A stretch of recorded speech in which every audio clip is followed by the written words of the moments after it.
निरंतर अपनी धारा में प्रवाहित हो रही। उसी क्रम में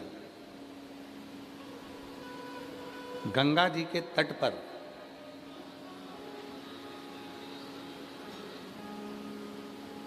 मां गंगा की गोद में भगवान देवाधिदेव महादेव जी विराजमान।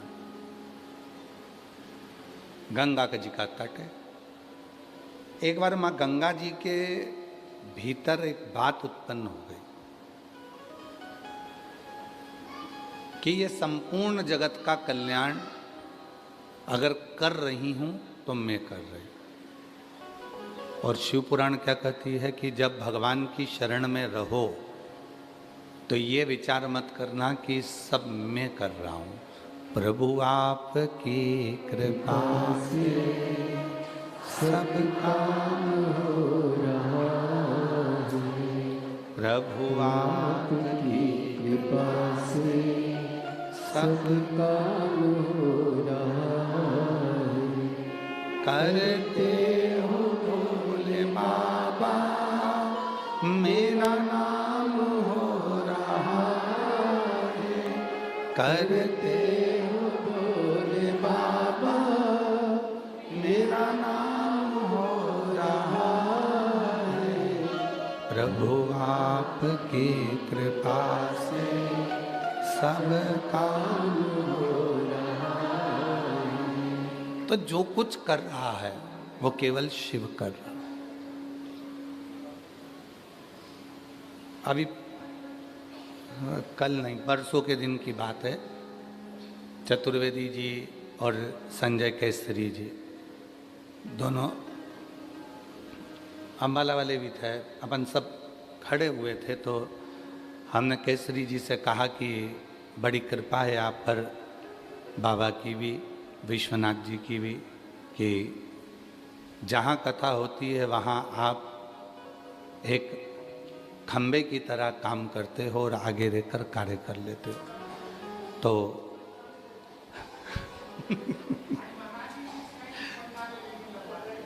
बाबा की कृपा है।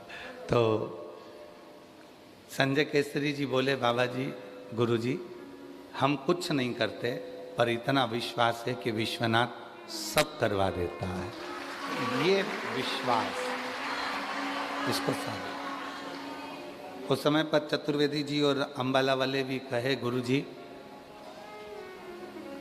जब सतुआ बाबा शिविर में कथा हुई थी, ये तीनों ही थे, बातचीत चल रही थी, तो सतुआ बाबा शिविर में जब कथा हो रही थी तो ये बोले चतुर्वेदी जी और ये अम्बाला वाले कि वो कथा का तो मालूम ही नहीं पड़ा कैसे हो गई। हमने कहा वो माँ गंगा के तट पर स्वयं विश्वनाथ जी सामने से दूरबीन लगाकर देख रहे थे और वो कथा चल रही थी, वो कथा हो रही। और जहाँ संत होते हैं चतुर्वेदी जी, जहाँ साधु होते हैं, गुरुजन होते हैं, वहाँ अपने आप मार्ग बनता जाता है और कार्य सफल होता चले जाता है। उसके लिए सतुआ बाबा जी के लिए भी एक बार जोरदार ताली बजाएं। साधु मार्ग बनता है।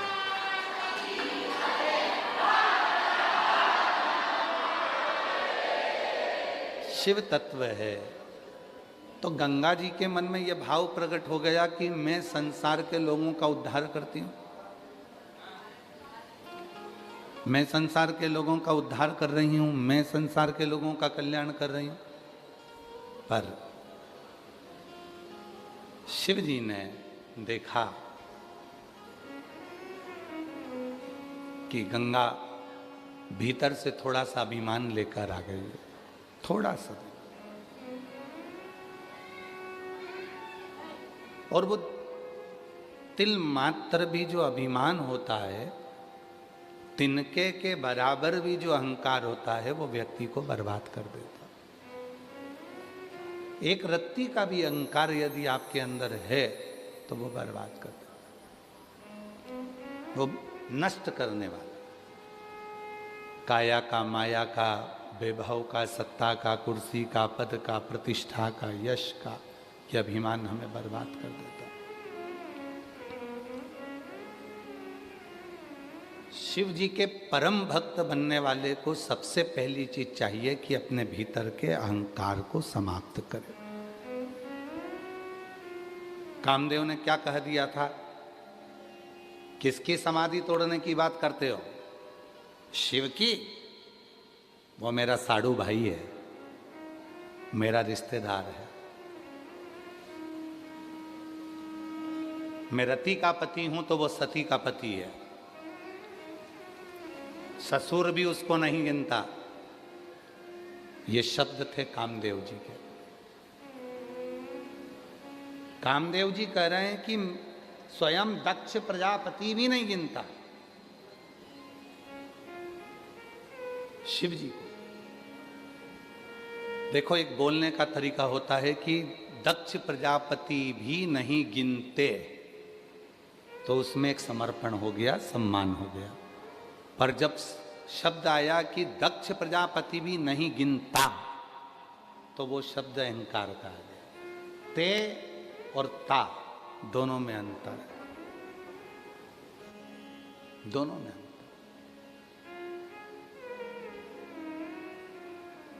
कामदेव ने कहा कि मेरा ससुर दक्ष प्रजापति भी शिव को नहीं गिनता। ये अहंकार के शब्द हो। ता और ते दोनों में अंतर। और तुम कहते हो कि उसकी समाधि तोड़ना है। अब उनकी और उसकी, उनकी में समर्पण है और उसकी में अहंकार। उसकी समाधि तोड़ना है। देवताओं से कहा वो तो मेरी चुटकी का खेल है, एक क्षण में मैं शिव की समाधि को तोड़ दूंगा। एक क्षण, एक क्षण में शिव की समाधि तोड़ दूंगा। और महाराज अहंकार रखकर कामदेव गए, और जो कामदेव जी अहंकार रखकर गए और तीक्ष्ण तीक्ष्ण बाण छोड़ते रहे, छोड़ते रहे, छोड़ते रहे, शिव की समाधि को नहीं तोड़ पाए। तो गुरुजी, हमने तो कथा में सुना है कि कामदेव भस्म हो गया, शिव जी का नेत्र खुल गया, समाधि टूट गई। जिन्होंने शिव महापुराण की कथा को नहीं सुना, जिन्होंने शिव महापुराण की कथा को नहीं पढ़ा, जिन्होंने स्कंद पुराण के काशी खंड को, अवंतिका खंड को, रेवा खंड को नहीं पढ़ा, वो इस तरह की बात करते हैं कि शिव जी की समाधि को कामदेव ने तोड़ दिया। वो ये बात करते हैं। पर सत्य बात क्या है? शिव जी नेत्र बंद कर बैठे हुए थे, समाधि में लीन थे, और उनकी धर्म पत्नी मां सती उनके हृदय में आकर बैठ गई और कहा, प्रभु, ए नाथ, ए प्रभु, मेरे पिता के अभिमान में मैं खुद जलकर भस्म हो गई। आज एक कृपा करिए, मेरी बहन का पति आपके सामने खड़ा है, रिश्तेदारी निभा दीजिए, थोड़ा सा सम्मान कर दीजिए। और शिव जी अपनी नेत्र को खोल लिए, और जो नेत्र खोले तो कामदेव को लगा कि मैंने समाधि तोड़ दी, पर भगवान शंकर ने रिश्तेदारी निभाकर कामदेव को समाप्त कर दिया। रिश्तेदारी महाराज, रिश्तेदारी बनाना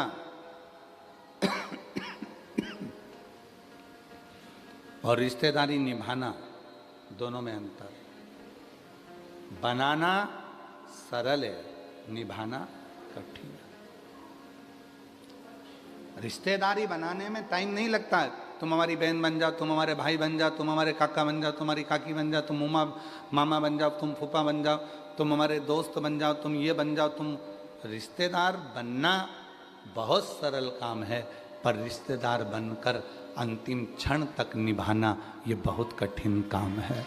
दुनिया का सबसे कठिन काम रिश्तेदार बनकर निभाना।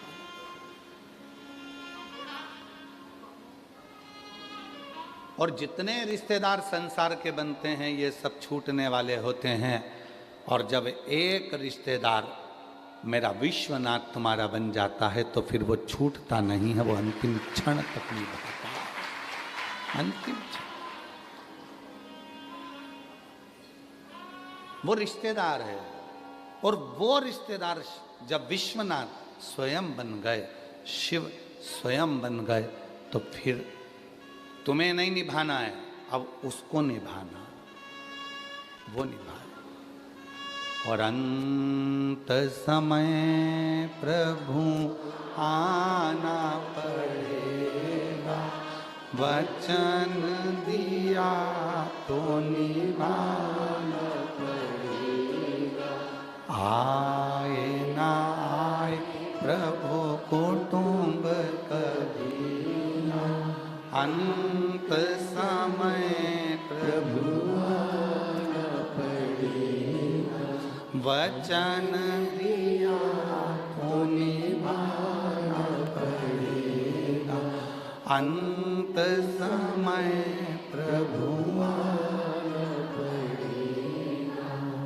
वो रिश्ता, वो नाता, वो कुटुंब, वो कबीला, संसार का जो रिश्ता है वो छोटा है, परमात्मा का जो रिश्ता है वो बड़ा है। और वो रिश्ता अगर एक बार जुड़ गया तो तुम्हारी जिंदगी के जितने टेंशन हैं वो सारे टेंशन देव अधिदेव महादेव के हो जाएंगे और तुम आनंदित हो जाओगे। बाबा जी, केदारखंड में ये कथा चल रही है, आपने वर्णन किया था। यह कथा केदारखंड के अंदर हो रही है, काशी के केदार गौरी जी का मंदिर है। विश्वनाथ जी की इस परिधि में केदार गौरी का मंदिर एक ऐसा मंदिर है जिसके लिए स्कंद पुराण में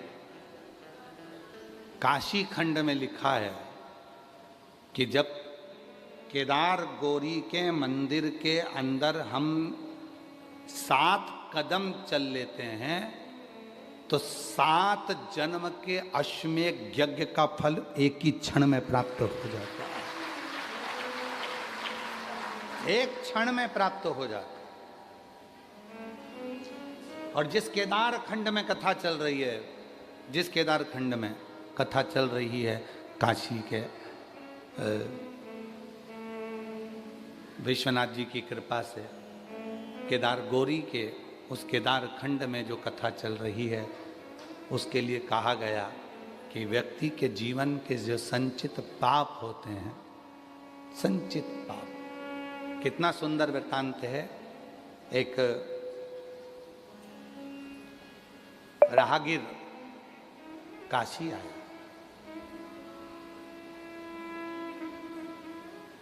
एक राहगीर काशी आया,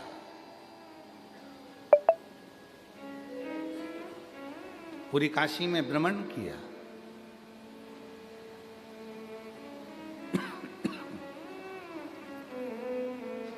आप लोगों में से कितने लोग हैं जो काशी में भ्रमण करते हैं, घूमते हैं, कभी घर से बाहर निकलते हो, रोड पे चलते हो? चलते हो? ठीक है, ठीक है, रखिए। हम नहीं निकलते इसलिए हम आपसे पूछ रहे हैं, हम नहीं निकलते। आपको मालूम होगा बाबा जी, डोकेदुखी लपवू नका, मिटवून टाका. न्यू सॅरिडॉन हिचा ट्रिपल ऍक्शन फॉर्म्युला काम सुरू करतो फक्त 5 मिनिटात. फक्त एक सॅरिडॉन. बाबा जी, शायद कहने में मुझसे गलती हो जाए, क्षमा करिएगा। और पूरी दुनिया वालों से, जितने भी मेरे श्रोता हैं, उनसे भी हाथ जोड़कर क्षमा मांगता हूं जो शब्द कहने जा रहा हूं उसके लिए। तीर्थ में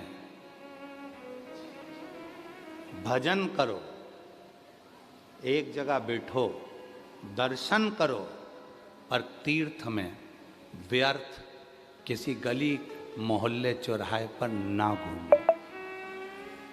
उसकी कथा चल रही है, हो सकता है हमारी बात का बुरा लग जाए किसी को।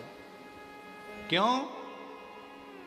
ये केदार खंड की कथा कर रही है, केदार गौरी के मंदिर का प्रमाण कर रहा है। एक राहगीर आ गया, बहुत भक्ति वाला था, बहुत भजन वाला था, पर काशी में आने के बाद जिन गलियों में जाता था उन गलियों में ही कुछ ना कुछ बुराई ढूंढ लेता था। इतना कीचड़ पड़ा है, क्या देखा जा रहा है? विश्वनाथ जी की भूमि है, गंदी हो रही है, कचरा पड़ा है, पानी पड़ा है, रास्ते में कीचड़ हो रहा है, ये विश्वनाथ जी की भूमि है। तुम किसको कहना है? किसको बोल रहे हो? विश्वनाथ जी को? विश्वनाथ जी को, विश्वनाथ जी की भूमि है, इतना कचरा हो रहा है, विश्वनाथ जी की भूमि है, ऐसा हो रहा है, विश्वनाथ जी की भूमि है, ऐसा हो रहा है। लोग ब्रज जाते हैं, ब्रज की दर्शन करते हैं, गिरिराज जी की परिक्रमा करते हैं, राधा जी की बरसाने की परिक्रमा करते हैं, ब्रज की परिक्रमा करते हैं। और कई लोग कहते हैं कि हमने परिक्रमा में देखा इतनी गंदगी थी, वहाँ ऐसा पड़ा था, वहाँ वैसा पड़ा था। अरे भाई, एक बार स्कंद पुराण को, काशी खंड को उठाकर पढ़िएगा।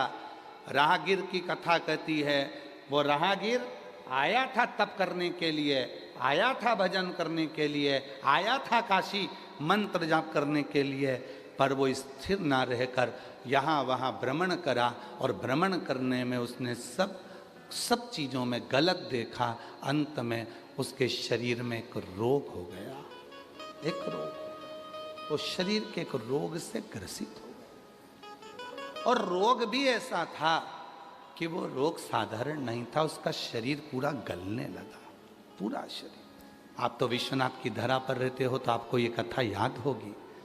केदारखंड में जो रहते हैं उनको इसमें स्मरण होगा, याद होगा। शरीर में ऐसा रोग हो गया कि वो शरीर का पूरा शरीर धीरे धीरे गलने लगा, और गलने लगा तो वो नीचे की ओर गिरने लगा। बड़ा दुखी हुआ।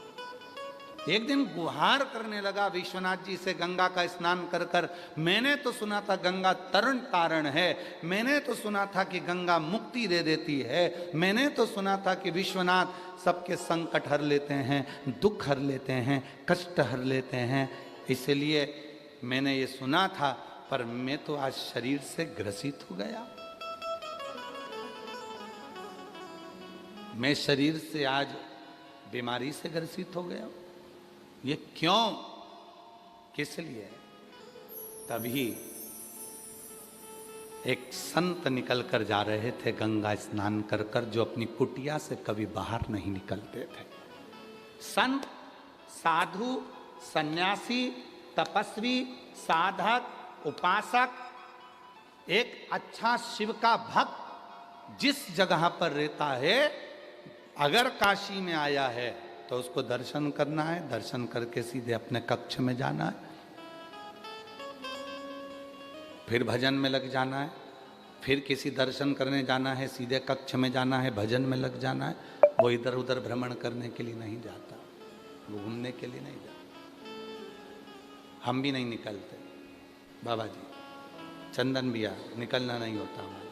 हम ब्रज भी जाते हैं, बरसाना की परिक्रमा करते हैं, गोवर्धन नाथ जी की परिक्रमा करते हैं, वृंदावन की परिक्रमा करते हैं, मथुरा की परिक्रमा करते हैं, गोकुल की परिक्रमा कर लेते हैं, नंदगांव की परिक्रमा कर लेते हैं हम, परंतु हम परिक्रमा करिए अपने कक्ष में, कक्ष से हम बाहर नहीं, ज़्यादा घूमना नहीं।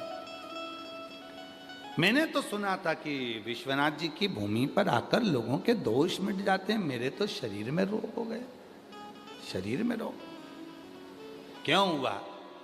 गंगा का स्नान कर कर एक संत निकल कर आ रहे थे, हाथ में उनके एक छोटी सी बाल्टी थी, बाल्टी में गंगा का जल था, हाथ में एक टेढ़ी आड़ी सी छड़ी थी, बाल खुले थे महाराज, गले में एक रुद्राक्ष पड़ा हुआ था लाल धागे में, और तन पर एक लंगोट थी। उसने, राहगीर ने रोक लिया महाराज को, तुम रोज गंगा नहाते हो? संत ने कहा नहीं। तुम रोज गंगा नहीं नहाते? नहीं। परंतु मैं तो 15 दिन से देख रहा हूं कि तुम रोज गंगा नहाने के लिए आते हो और गंगा नहा के जाते हो, और तुम झूठ बोल रहे हो काशी में रहकर। कहा मैं गंगा नहीं नहाता, मैं तो माँ की गोद में निवेदन करने के लिए आता हूं, मैं गंगा नहीं नहाता। नहाना किसको कहते हैं आपको मालूम है? स्नान में और नहाने में अंतर है बहुत बड़ा, जमीन और आसमान का अंतर है। नहाना कहते हैं पानी को अपने ऊपर डाल लेना, साबुन लगा लेना, सर्फ लगा लेना, उपटन लगा लेना, शैम्पू लगा लेना, इसको नहाना कहते हैं। और स्नान कहते हैं जिस पवित्र नदी में स्नान करने के लिए गए हो, वहाँ जाकर उस माँ को प्रणाम कर कर कहना कि मेरी जिंदगी के संचित पापों को समाप्त कर देना, मैं तेरी शरण में आया हूँ। इसको स्नान करते, इसको स्नान करते। आप रोज नहाते हो? नहीं, मैं 15 दिन से देख रहा हूँ आप रोज निकल कर जाते हो। बाल्टी रहती है, डंडा रहता है, गले में रुद्राक्ष रहता है, लंगोट बंदी रहती है, बालों में से पानी टपकता रहता है, बालों में से पानी टपक रहा है आपके, और झूठ बोल रहे हो। क्या बात क्या है? बोलो। मैं आया था, मैं राहगीर हूँ, दूर देश से आया हूँ, और यहाँ बाबा विश्वनाथ जी की धरा पर तप करने, साधना करने, व्रत करने, यहाँ मैं नियम धारण करने आया था यहाँ, परंतु मेरे शरीर में रोग हो गया है। तो संत ने कहा इस रोग को लाने वाला कोई दूसरा नहीं है, इस रोग को लाने वाले तुम खुद हो। अगर जिसके घर में आओ ना, उसके घर की तारीफ करो, कभी उसके घर की बुराई नहीं करना चाहिए।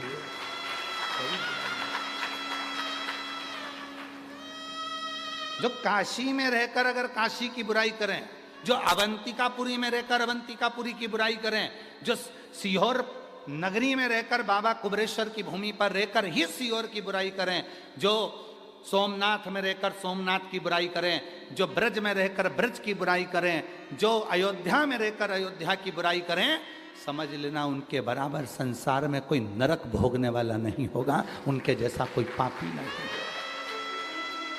आप अच्छाई देखो ना, अच्छाई देखो।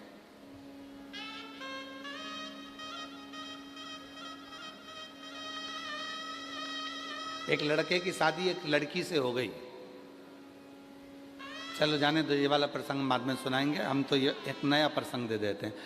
एक बहुत काला सा दामाद था, एकदम काला, केवल आंख दिखती थी और दांत दिखते थे, इतना काला दामाद था। ससुराल में आ गया, सासू जी ने उसको श्रीखंड खिलाया, रबड़ी खिलाई, सब कुछ खिलाया, दूध भी खूब पिलाया। अब एक दिन दामाद जाने लगा तो सास आंख में आंसू भर कर बोली, दामाद जी थोड़े दिन और रुक जाओ, तुम्हारे रहने से हमको भी श्रीखंड खाने को मिल जाएगा, तुम्हारे रहने से हमको भी रबड़ी खाने को मिल जाएगी, खीर खाने को मिल जाएगी। दामाद को अहंकार आ गया, बताओ सास तो पूछा मेरे चक्कर में कैसे श्रीखंड खाने को मिल जाएगा, खीर खाने को मिल जाएगी, दूध पीने को मिल जाएगा, दही खाने को मिल जाएगा। कहा दामाद जी मेरी भैंस का छोरा हुआ था पाड़ा, वो मर गया, पर जब से तुम ससुराल आए हो तुम्हें देखकर भैंस दूध अच्छा दे रही है, भैंस दूध अच्छा दे रही। मतलब सास का दामाद कितना भी काला था, पर उसने उसमें भी तो गुण देखा ना, गुण तो नहीं देखा। अब दूसरे वाले प्रसंग पे जाओ। एक When there is Munawar Faruqi and Abhishek Malan, only Abhishek Malan wins. Strategy अपनी जेब में डाल। I hate. एक पति की पत्नी बड़ी काली थी, बहुत काली, बहुत काली, पूरा स्वरूप उसका श्याम था, काली थी। वो हमेशा अपनी पत्नी को यमुना कहकर पुकारता था, यमुना, यमुना कहता था। एक दिन बहुत दुखी हुआ तो किसी ज्योतिषाचार्य के पास पहुंचा और ज्योतिषाचार्य से कहा कि मैं तकलीफ में हूं। तो उसने कह दिया कि तुम्हें 7.5 चल रहा है। 7.5? हाँ, 7.5 शनि लगा है। उसने सुनते से ही ज्योतिषाचार्य से कहा कि मुझे 7.5 कभी नहीं लग सकता, क्योंकि मेरी पत्नी का नाम यमुना है और वो शनि महाराज की बहन है, तो मुझे कैसे लग सकता है? वो शनि महाराज की बहन है, उसका भी वर्ण काला है, श्याम है, मैं उसको यमुना कहकर पुकारता हूं। अच्छाई देखी तो शनि ने भी हाथ जोड़ लिए कि इसका कुछ नहीं बिगाड़ सकता, क्योंकि इसकी धर्म पत्नी का नाम यमुना है और श्याम वर्ण है इसका, मैं बिगाड़ नहीं। लोग कहते हैं कि कोई काला है तो उसको काला कहा जाए। अरे भाई जरा स्मरण तो करो, राहु केतु शनि मंगल 4 ग्रह ऐसे होते हैं जो क्रूर ग्रह हैं। उन क्रूर ग्रह ने भी हाथ जोड़े हैं। अगर किसी के शरीर पर काला तिल होता है, किसी के शरीर पर काला स्वरूप होता है, कोई अगर श्याम वर्ण का होता है, तो मंगल शनि राहु और केतु उसके ऊपर कभी चढ़ते ही नहीं है, क्योंकि उसको यम और शनि की बहन का स्वरूप माना जाता है। आज भी नियम है, स्त्री के उल्टे हाथ में अगर काला तिल है तो वो श्रेष्ठ माना जाता है। पुरुष के सीधे हाथ में काला तिल है, वो श्रेष्ठ माना जाता है, उसकी श्रेष्ठता होती है, उसको श्रेष्ठ माना जाता है। अब तुम सब अपने अपने हाथ देखने में लग गए। तुम वाराणसी वाले कम थोड़ी ना हो, पक्के ही हो तुम भी। है बोल बम का नारा है। तो यहाँ हमें बुरा नहीं देखना, हमें तो अच्छा देखना है। सर्व सब में अच्छा देखिए, सब में श्रेष्ठ देखिए। तो वो जो राहगीर था, उस राहगीर को संत जो निकल कर जा रहे थे, उन संत ने कहा भाई ये अगर बीमारी लगी है, रोग लगा है, तो इसके हकदार तुम खुद हो, कोई दूसरा नहीं। इसके हकदार तुम खुद हो, कोई दूसरा नहीं। कोई दूसरा इसका हकदार नहीं है।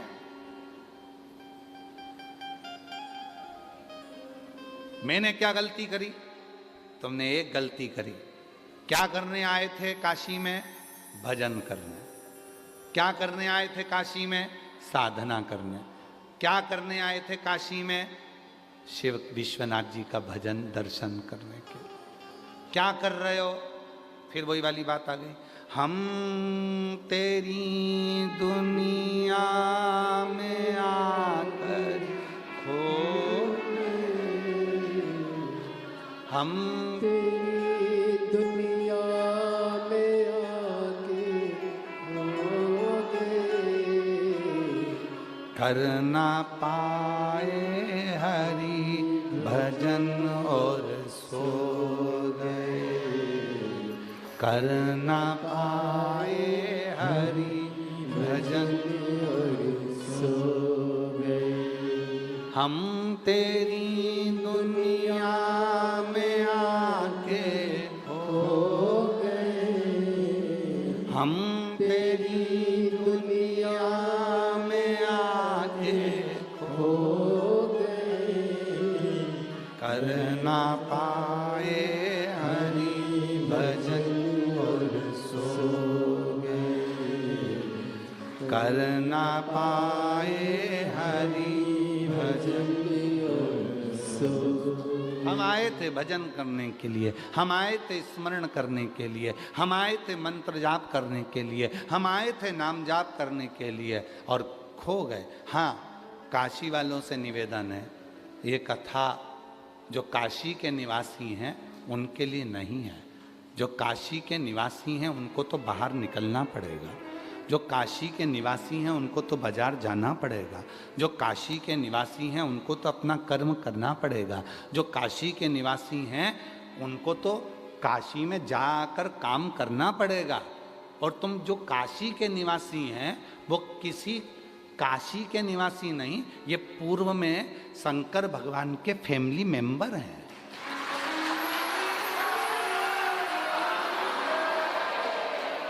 ये शिव के फैमिली मेंबर हैं, वरना तुम और काशी में रह लो, मुश्किल है, फालतू की बात।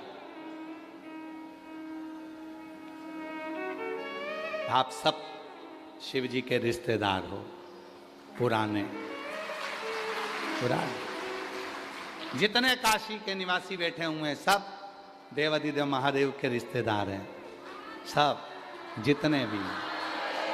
और उसमें कोई भेद नहीं है, कोई कहे कि हम ब्राह्मण, हम क्षत्रिय, हम वैश्य, हम शूद्र, ना ना ना ना, सब जितने काशी के वासी हैं काशी में रहने वाला, झाड़ू लगाने वाला, काशी में ड्यूटी करने वाला, काशी में पुलिस प्रशासन में रहकर सर्विस करने वाला, नौकरी करने वाला, जरा विचार करना, नौकरी तो तेरी उत्तर प्रदेश के किसी दूसरे जिले में लग जाती, काशी में लगी है, मतलब तू शंकर जी का, विश्वनाथ जी का पुराना रिश्तेदार है, इसलिए तुझे यहाँ बुलाया गया।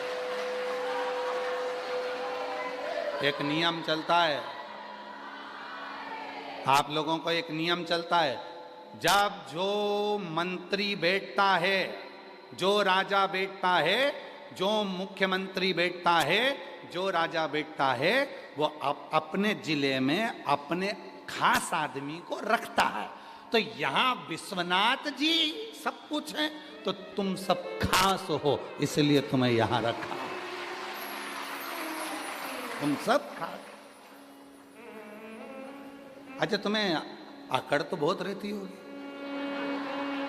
कि हम विश्वनाथ वाले, हम विश्वनाथ वाले,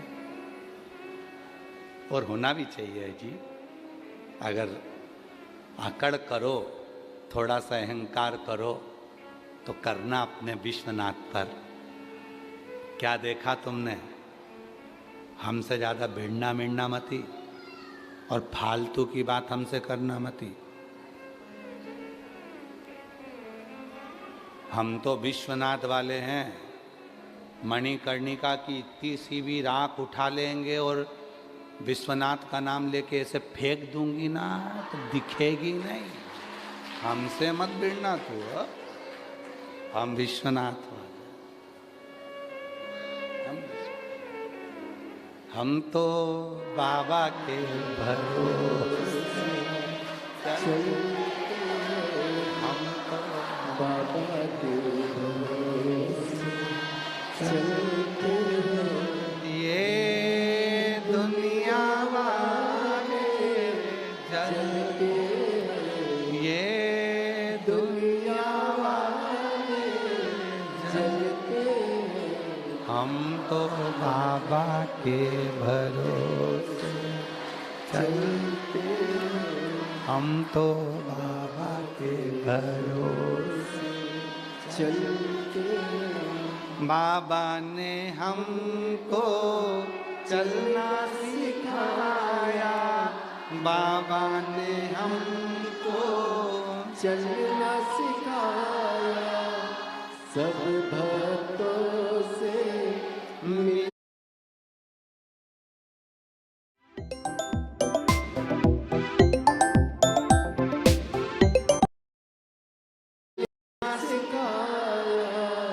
सब भक्तों